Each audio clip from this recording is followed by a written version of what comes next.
For over a century, March 8 has stood as a symbol of resistance, as a symbol of resilience and relentless pursuit of justice for women worldwide.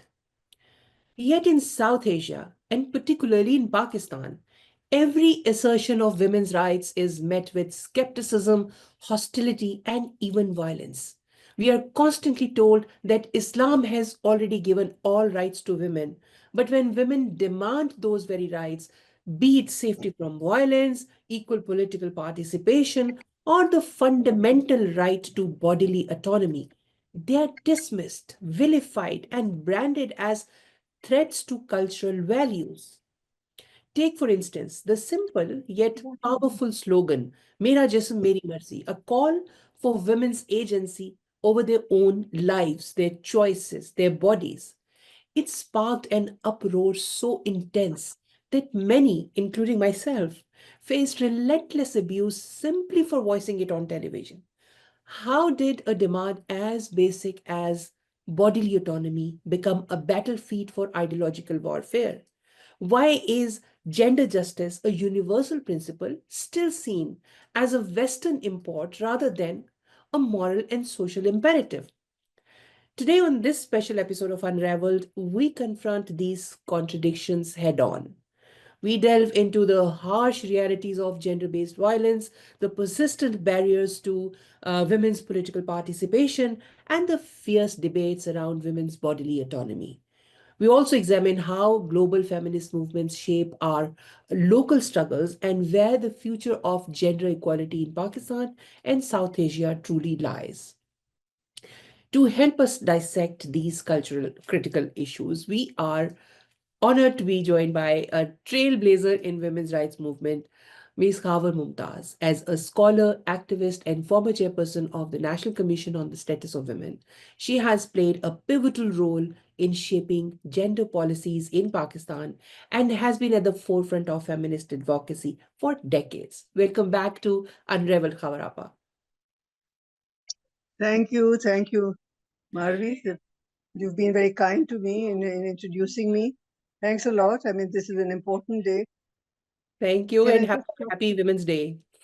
Let me start by with the day itself, the International Women's Day. It has been observed for over a century, and its significance still it continues to evolve. How do you see its relevance in today's South Asia, particularly in Pakistan? The relevance of the day remains, and I think it symbolizes women's voice, women's resistance, and defiance of patriarchal norms. And it has been a continuous process. Of course, the process slows sometimes, and there are ebbs and downward times that things are not so effective. But the realization that women are disadvantaged and are exploited and don't have a voice is now felt across the board at different levels. It may be articulated in different ways. So the day remains very important symbolically. It remains the day on which women resolve again and again every year to continue their struggle for equal rights as equal citizens with equal opportunities, justice, and freedom from discrimination. And then when we start unpacking discrimination, it means the right to move, the mobility, the right over your own body, the right to choose what you want to do in terms of your aspirations, education, marriage.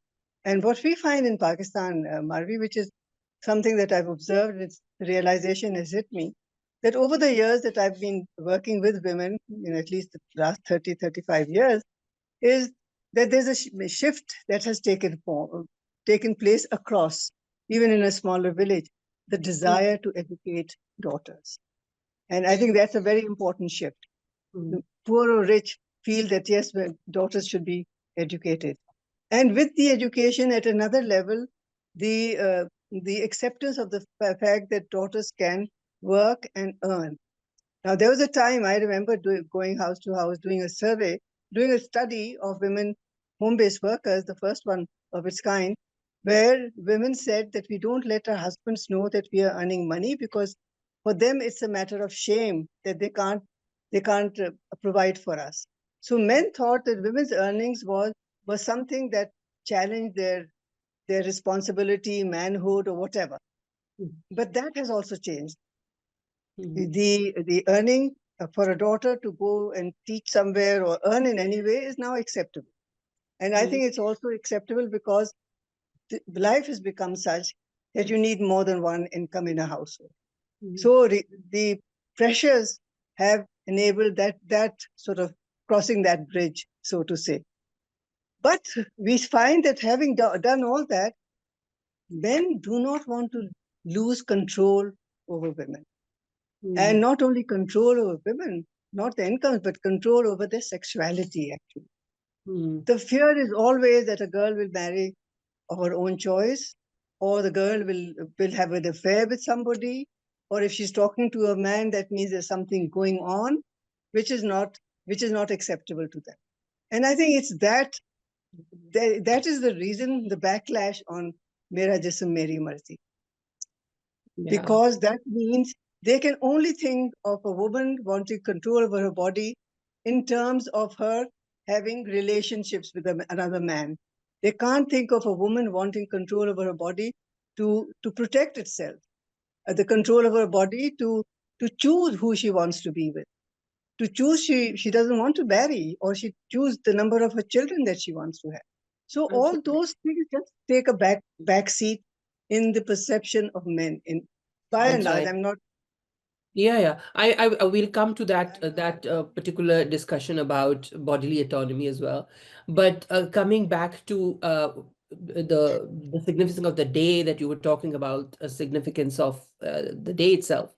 Um, we keep hearing in Pakistan and lately in India also that usually male politicians and other people, celebrities, suggesting through media that every day should be Women's Day. Why one day?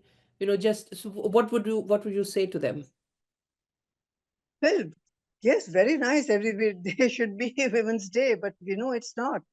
Most of the days are not Women's Day. This day actually is a day which symbolizes women's commitment to resist patriarchy, to resist oppression, and to voice their needs and commit to a struggle for equality as a human being, as a citizen. I don't think that. Why do we sort of celebrate any other day? Yeah. But we do celebrate many days. We hear this about Mother's Day as well. So every day should belong to mothers. Why one day? So But it doesn't. We all know it doesn't.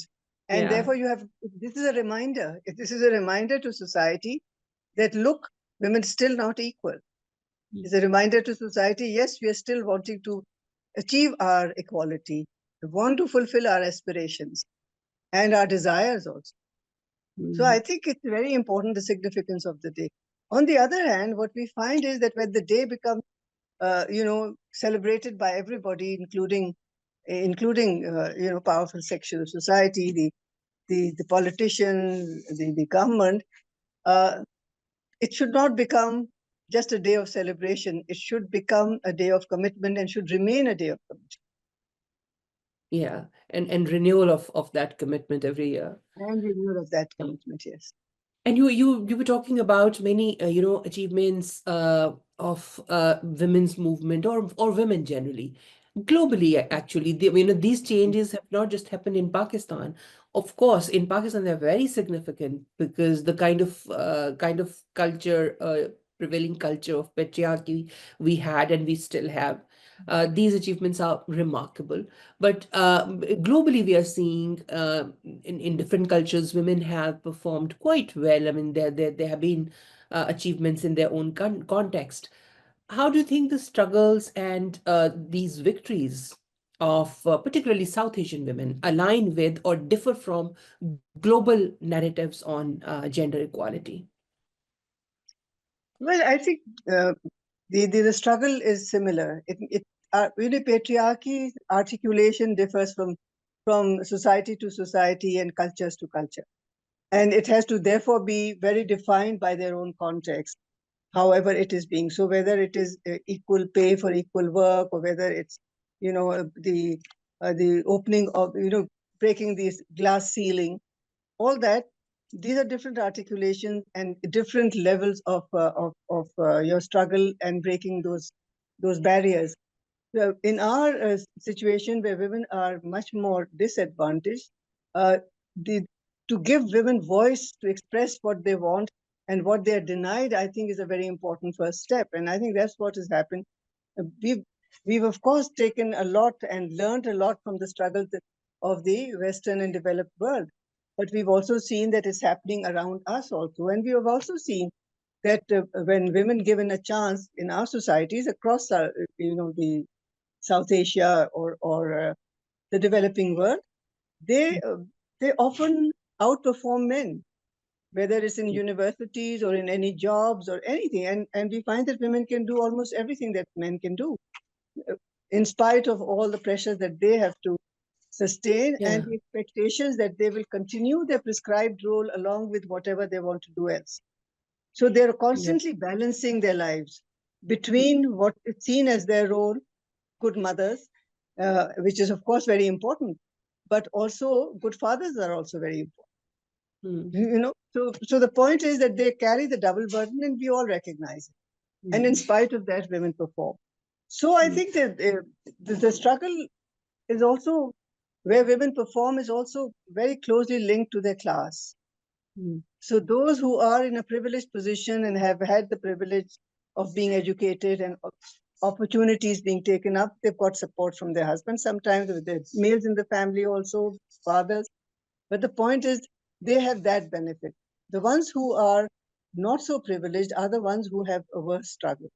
Their battle is stronger and longer. So it's the poorest who have to work, but also suffer a lot of violence, despite the fact that they're earning for their homes. Uh, and the ones who have the privilege of class do. But how do we make sure that every woman has the opportunity that she deserves? And I think that defines our struggle, which may Mm. differ from many of the Western struggles. For instance, Marvi, I remember when we went to Beijing, for instance, Mm. for the conference, women's conference in Beijing. Mm. There was a very clear articulation of demands. Mm. There was a lot of focus on bodily rights Mm. from the West, identity politics, Mm. uh, gender diversity. Things. On the other hand, a lot of the developing world, the collective voice louder was for eradication of poverty, Mm. ensuring livelihoods, having giving women the opportunity to have financial economic independence. So Mm. the objective is both in both situations the same, but the context is. And Mm. now we see over the years, at least in Pakistan, we see, and I think also in India and Bangladesh, that women are saying it's not only economic independence, we want independence and control over our bodies also. Right. Yeah, and that was So my, yeah. I think it's also, maybe it's not happening in practical terms, but I think the thinking about it is important. Because most of the violence against women, at least in our context, is against the woman's body. It's a gender-based violence all the time. Yeah, that was my So next question. The major, whatever, convergence of feminist struggles, we talk about, whatever achievements we talk about, and we have made, humongous achievements in South Asia. But the major concern remains, and which is gender-based violence that you just mentioned. From honor killings, domestic violence, online harassment, rapes. India being called rape capital, Pakistan is not so much better, and we have seen horrific rape cases, violent rape cases in Bangladesh going just nowhere for years. So, what systemic changes do you believe are needed to address this crisis effectively of gender-based violence? actually, Maviv, We have how worked I on see it, laws. I mean, you people have worked on laws. We carried forward. Our next generation is also talking about policy changes. So, what else is needed to address this?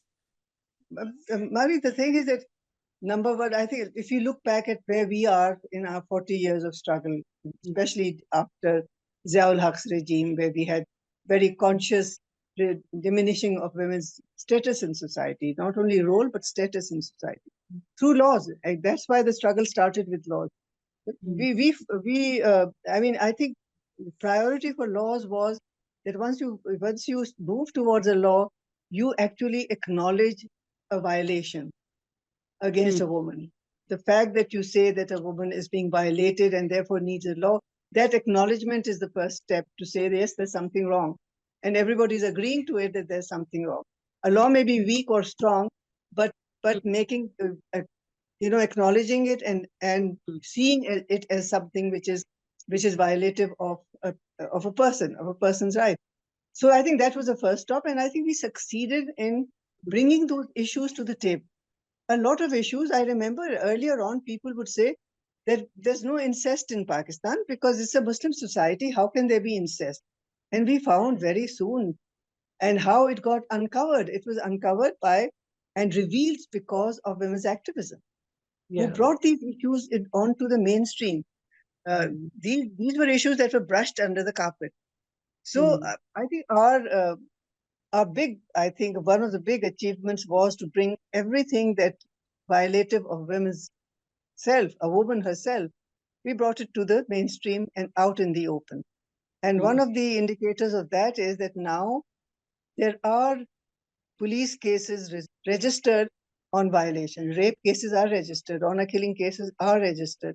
There was a mm, time when the assembly, our parliament, said this is our custom. We can't discuss. This is the custom. If somebody kills or murders a daughter or a sister or a yeah. wife. I So remember it was in Parliament.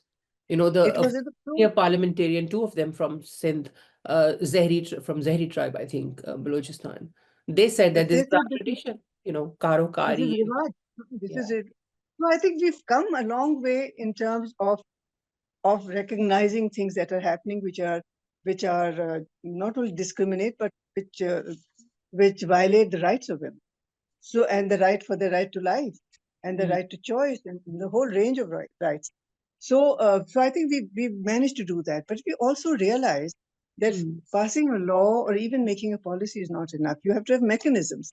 And yeah. then we pushed for those mechanisms. Okay, we pushed for mechanisms. We said there should be more women's voices in different representative bodies, in institutions, um, in institutions of response, etc., even police.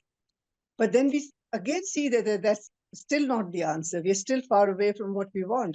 And I think that really brings us to the heart of the matter. How do we make men realize that their attitudes and their way of looking at women is wrong?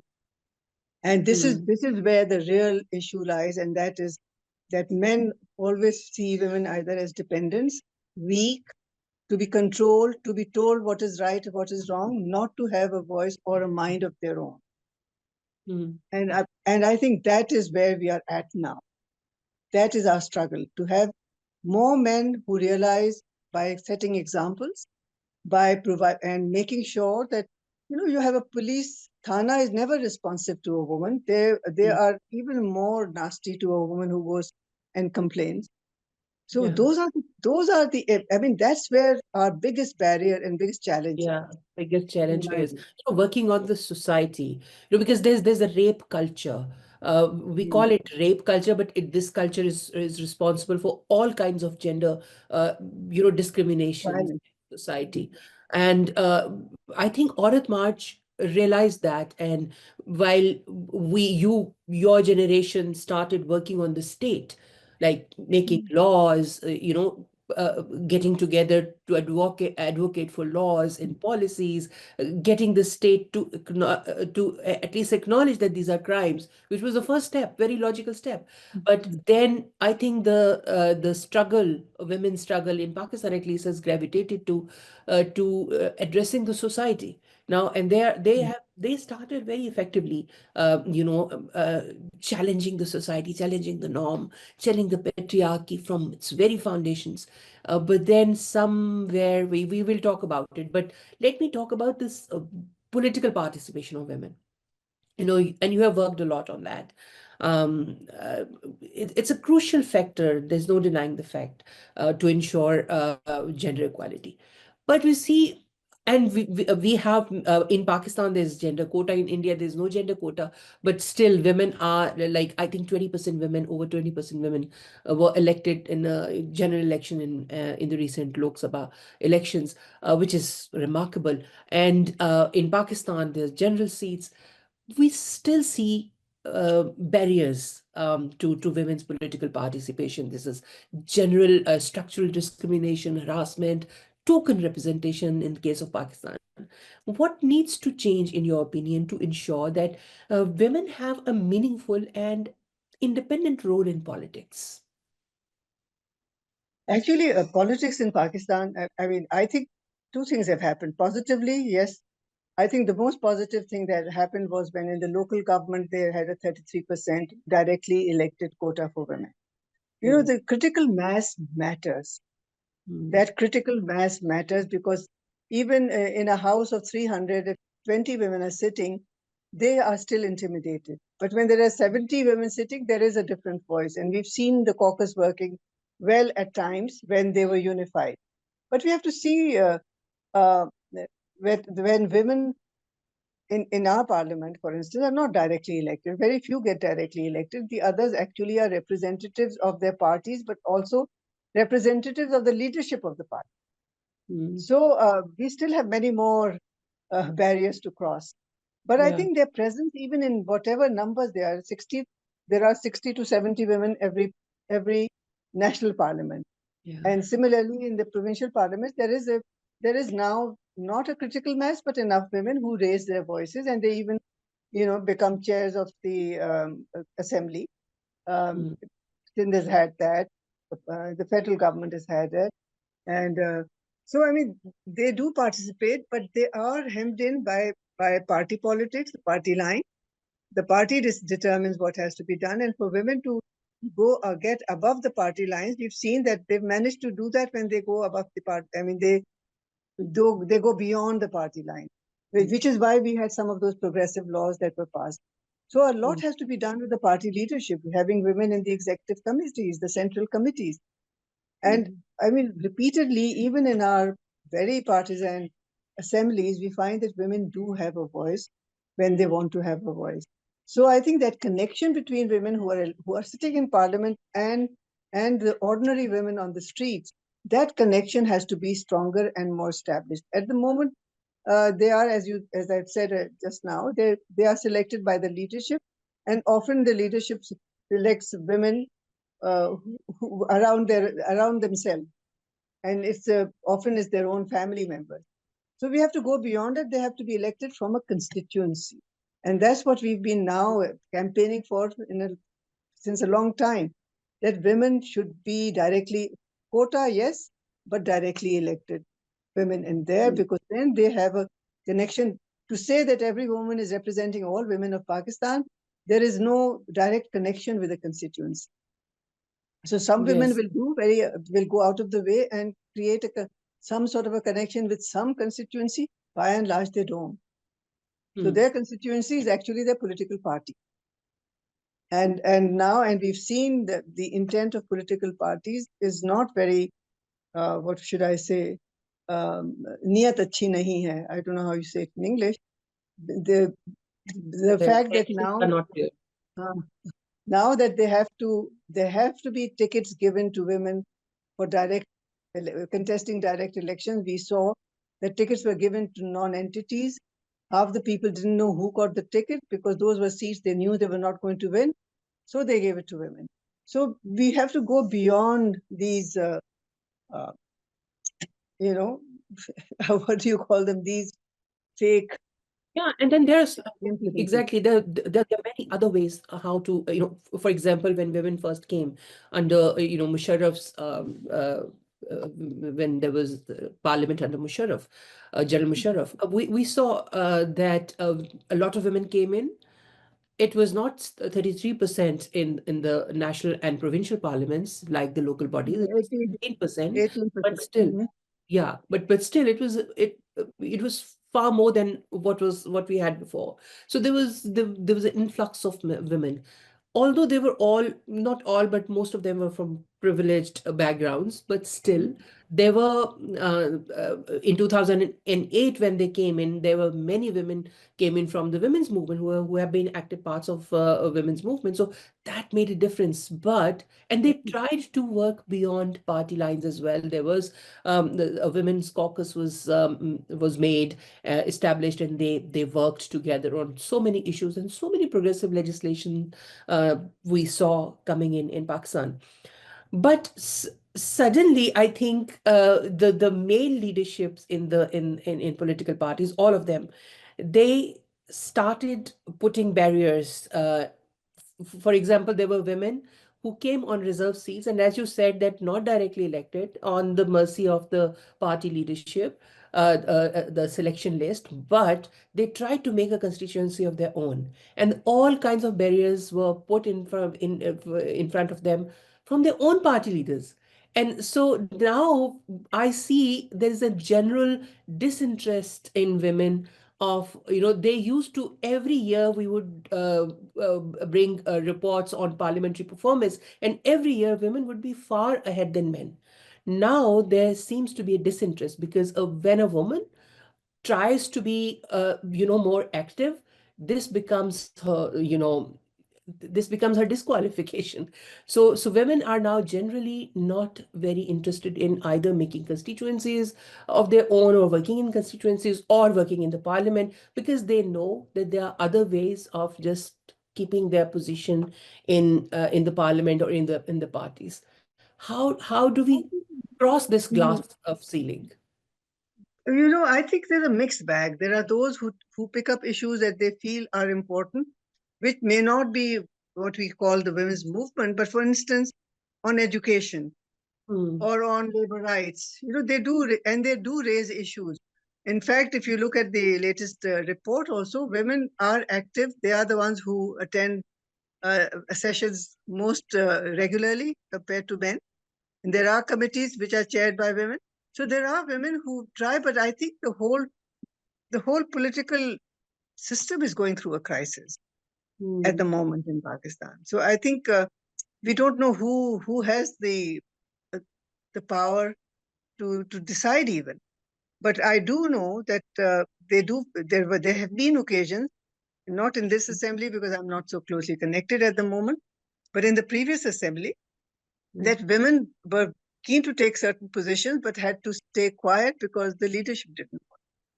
Yeah, So, yeah, there's been turbulent times, but I think all these turbulent times teach us something. As how do we? It really is a strain on our strategies. How do we strategize to make our point? Where do we? Where do we?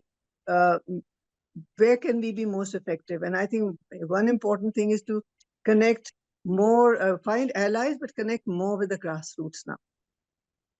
yeah.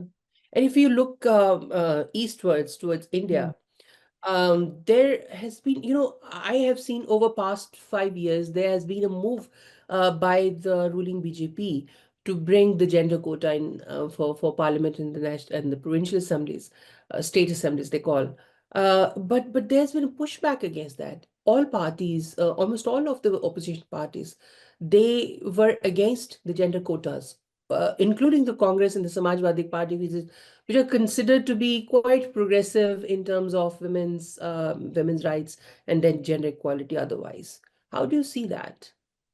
But for instance, BJP has given tickets to women, Hmm. and I think why the people are against the quota is that it gives additional numbers to the party which is already has more has more seats.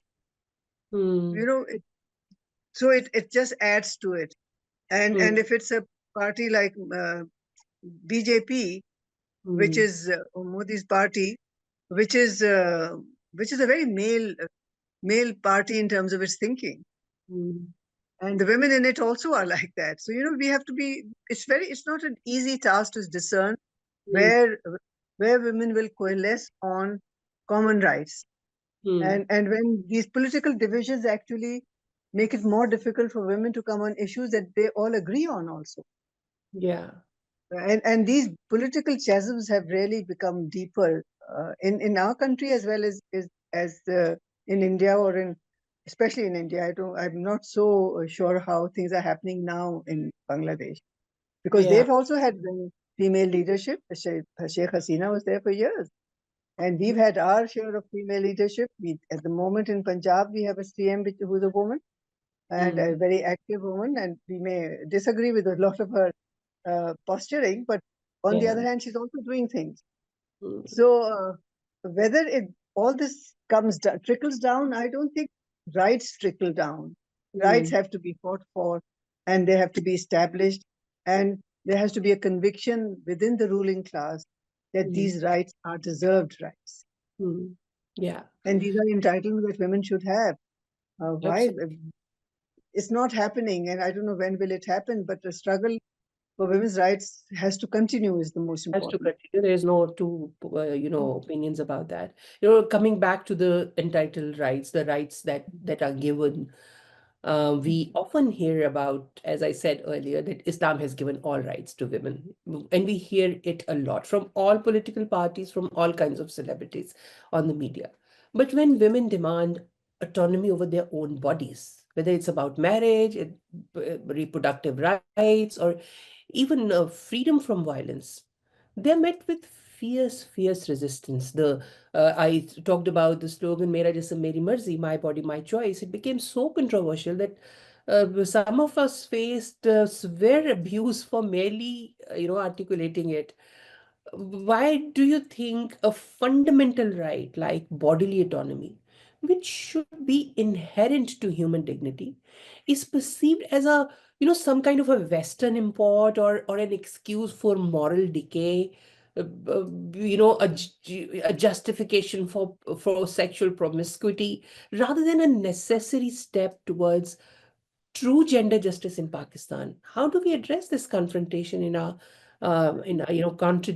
confrontation in our socio-political discourse? But I don't think. I mean, what I see is that it has to go with a lot of other things, and we Mm, just can't isolate one aspect of our rights.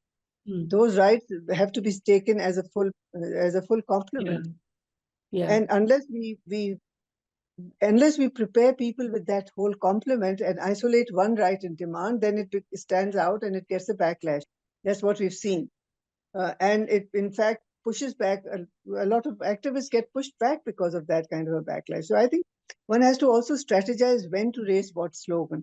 I remember that even as the chair of the commission, I defended the slogan saying that this is a reflection, this is actually giving you an insight in what women go through.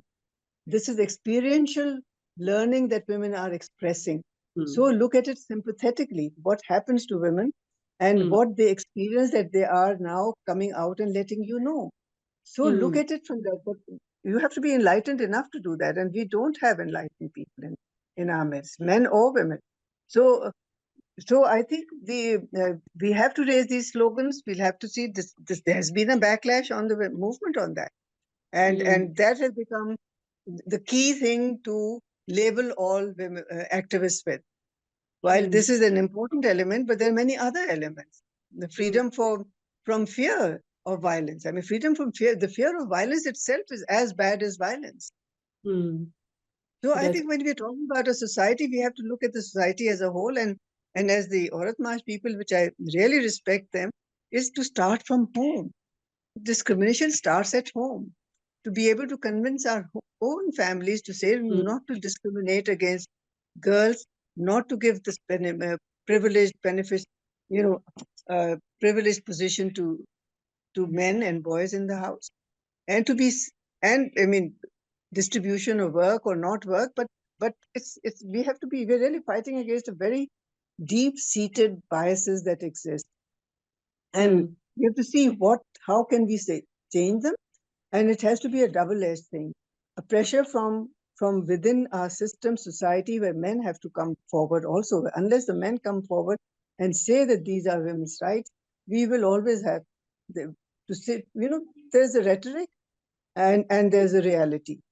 The yeah. rhetoric is, yes, Islam gives you rights. Yes, it does. It gave you inheritance rights. It gave you the right to divorce. It gave you a lot of things.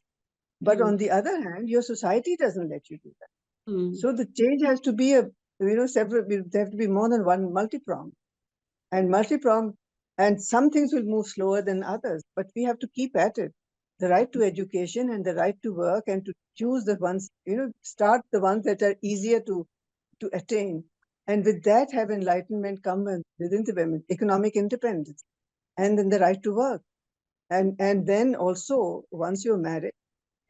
Actually, figures show once you're married, if you're educated and married, you have a little more control over your bodies, than if you were not.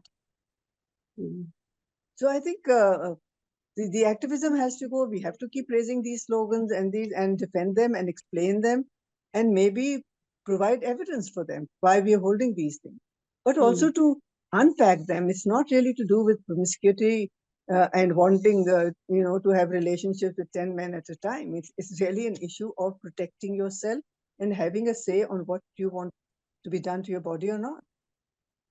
So I think we have to sit down and see what works most, because men use religion. Religion in Pakistan is used for political objectives as well as control and power.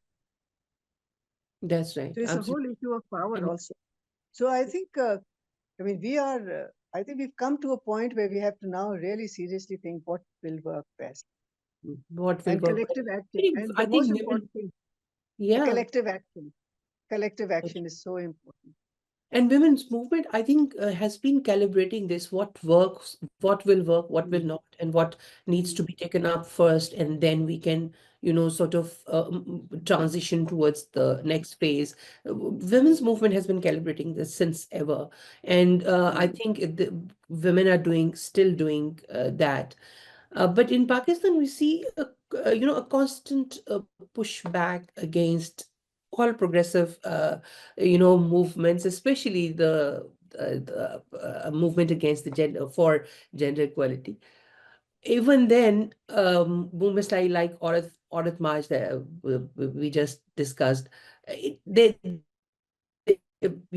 Aurat March continues to gain momentum, but over the last, I think, 1.5 year, we have seen it is um, sort of started to melting down. Where do you see women's movement in Pakistan headed in the next decade, if not a year? I think we have to also see the kind of resistance or dangers that they had to face. To be to be uh, to be called blasphemous, for instance. I mean, that's really a threat to your life in Pakistan. And going to court against them, and all kinds of. So Pakistan's become a dangerous country in many ways. You don't know what will incite a mob violence against anyone. A woman wearing a shirt with calligraphy on it, which had nothing to do with religion or anything, almost mobbed, or could have been lynched if she hadn't been extracted from that bazaar. So I mean, the danger has become that much more potent. So you have to be very careful also. But that does not mean that we. I don't think Aurat March there's a meltdown, but I think we have to link up with each other also. We also have to link up with the other movements. There is a whole movement going on in Sindh and Lower Punjab against the canals. And in the river Indus, and which women are participating. And those are moments where more women can participate, make linkages, because our history has also been that in political movements, women are inducted and then asked to stay on the sidelines. I think we as activists shouldn't stay on the sidelines, should stay in the mainstream. So it has to be a struggle from women, and it's not easy. There are those who are diehards who continue in spite of everything, but we need more. You're right, you need more. And we also need more women in jobs, in employment, challenging harassment, challenging discrimination, because the more we do it, the more it becomes, it gains attention, and also makes people think. So it's not an easy pathway in front of us. And I don't get disappointed by the fact when we feel that perhaps it's melting. It's not melting. I think there are regroupings, there are rethinkings, there are different ways of doing things, and we should be available, and we should be part of that. Absolutely, and it's reassuring to hear you. And a lot of advocacy, because we don't have the capacity to take on the state, but we can make linkages with those who have an impact. And there's perhaps lesser media attention because from here where I'm sitting, I'm not in Pakistan and I'm looking from outward. So our source of information is what happens on media. And I do not see as much media attention on women's movement and Aurat March as it was like few years ago. So maybe that is because this impression of melting down comes from. But you listening to you is quite reassuring. If they're still going on, it's like it's perfect. And sorry, you were No, saying. I'm saying that, it probably seems to have lost steam. I think people who are thinkers, who want to take this forward, that there are always internal sort of turmoil in terms of planning how to go about it. But I think every year more volunteers come, and each Aurat March in each city has a different way of taking the issues forward. If we At find, some, for instance, yeah, absolutely. And at some point, I would like to interview, all those, different cities, their organizing committees. It will be an interesting series. hmm, Uh, but Khawar Appa, once again, I would go back to the South Asian solidarity, and because I know you have been part of it, we have seen the days of WIPSA, Women's Initiative for Peace in South Asia, where women from the entire South Asian region, they got together and they were talking about all these things, not just the women's movements in these countries, but also how the women's, because as you said very correctly, that it's a universal thing. It's not we can't look at women's rights in silos. So it's about the entire thing, the peace, the democratic values, the culture of human rights, the culture of equality and justice and fairness and economic empowerment. So women were looking at all of this. We have seen again, I might be wrong, and please correct me. This VIPSA kind of momentum, we seem to have lost it somewhere. We don't see much of the solidarity events anymore in South Asian women's movement. But actually, a lot of it has happened because the countries of South Asia are at loggerheads with each other. SARC mm, has finished. SARC itself provided us an opportunity of coming together. Each time there was a SARC meeting going on, there would be a parallel assembly of SARC People's that's right. Yeah. Assembly. We would prepare for it. We would decide on the agenda and have an interaction. We Mm, take up joint positions, mm, do advocacy in our countries for the SARC. There was a SARC People's Charter that we all in each country we sat down with our civil society organizations and academics and others and activists and helped develop this charter, which each country did an exercise in their own country, and then it was taken to SARC and it was adopted through amalgamation and collaboration as a SARC social charter, which was a people's charter. So yeah. there was a push coming from within this subcontinent, within South Asia, to create linkages and also build bridges. So All India uh, Peace and Development, All India, Pakistan India Peace and Development Forum, and the others that were happening, and the opportunities. Every UN conference that was happening in the last decade of the last millennium, Mm, there would be regional meetings. We had yeah. Asia Pacific Women's Watch. There was South Asia Women's Watch, and Mhm. we rotated meetings. There was a meeting in Nepal. There was a meeting in India. There was another one in Pakistan. So there were opportunities of meeting. Now we don't get Mm, visas to step into each other's country. mm, So the kind of linkages that we had developed through those processes, but just because SARC provided us that opportunities, and things like there was a SARC Women's um, Chamber of Commerce. that's So there were right. Yeah. and when there was a women's health and reproductive health action program, which had Mm, all the countries, and we used to meet it was to do with reproductive health, but it looked at, gender-based violence. It looked at other issues, issue of abortion, choice in marriage, all kinds of things. And we Yeah. all got together and we all knew each Yeah. other, and there was I that remember solidarity. those days and I cherish those memories. For example, you remember when Dr. Fahmida Mirza was the Speaker of the National Assembly in Pakistan? She spearheaded, she hosted a conference of women parliamentary caucuses from all South Asian countries. It did not have SAARC banner, but she Mhm. still did it. And it was an excellent, because I was part of the organizing committee of that event happened in Islamabad, and it was amazing kind of a solidarity, just so uplifting. We somehow have lost that momentum due But to we have lost that because our governments have lost it. They have not. They have now cancelled out. And it's because, I mean, I haven't been to India for 12 years, and there was a time when I would go every year, or somebody was coming here every year.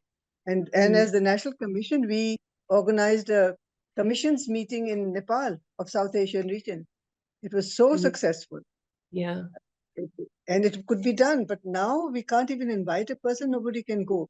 So one of the big issues at SAPAN, that we are South Asia Peace Action Network, is to revive SARC at least, because it gave us opportunities of coming together when our yeah, governments came together. So yeah. It is I think the context that ridiculous that whenever we want to environment organize, that environment is gone. And what I feel very sad about is, Marvi, that the linkages that we had built, they were very strong linkages. We kept in touch with each other. We met each other. And Sri Lanka was one place that we met often. There were yeah, common, collaborative researches in the area. We wrote for each other's books, and then and all we of a developed sudden, lifelong friendships across the borders. and You know, now yeah, the younger generation doesn't know each other at all. They yeah, don't even know what was, and that's right. it is very sad. I mean, what is that solidarity is is going to be, wane away. Mm. Very sad, and I hope that our governments are able to do something about it. But coming Not to interested. the last end of our discussion, if you had to highlight one key priority for gender equality in the entire South Asia moving forward, what would it be? For me, I think it's gender-based violence and protection of bodily autonomy. I think it's very important. For Yeah, me, that's key now. We've got the laws to prevent this and prevent that and promote this and promote that. We have to now have women the ability to live a life without fear, a life without fear of going out and being nabbed or being harassed or being pushed or being kidnapped or being violated. I think that is really, for me, is the biggest priority. absolutely. With that, I will thank you so much for your insights, Kavarappa. Thank you very much for coming back on the show. As we wrap up Mhm. this special International Women's Day episode of Unraveled, one thing remains clear. Women rights are not a privilege. They are not a Western concept and certainly not up for debate. They are fundamental, non-negotiable, and long overdue. The fight for gender justice in Pakistan and across South Asia is not just about some policy changes or some legal reforms. It's about dismantling deeply entrenched structures of patriarchy, challenging societal norms that police women's autonomy, and ensuring that every woman, regardless of class, caste, or creed, has the right to live with dignity, safety, and choice. The conversation that we have had today with Ms. Khawar Mumtaz reminds us that while we have made strides, the road ahead remains steep. Gender-based violence, political exclusion, and the relentless policing of women's bodies are battles that demand unwavering commitment. But they also remind us that despite the pushback, the women's movement in Pakistan is alive, defiant, and unstoppable. The growing resistance against the oppressive norms, the resilience of our activists, and the solidarity of progressive voices, that gives us hope. The change is not just possible, it is inevitable. To everyone watching, this fight is not just for women. It's for a just and equal society, and it requires all of us to play our part. If this conversation resonated with you, if it made you think, question, or feel compelled to act, then make sure to support platforms that amplify these voices. Subscribe to New Wave Global, like this episode, share it widely, and help us keep these crucial discussions alive. Because change begins with awareness, and awareness spreads when we speak up, we engage, and refuse to be silent. Thank you for watching, and until next time, stay informed, stay critical, and stay in the fight for justice. Have a good night.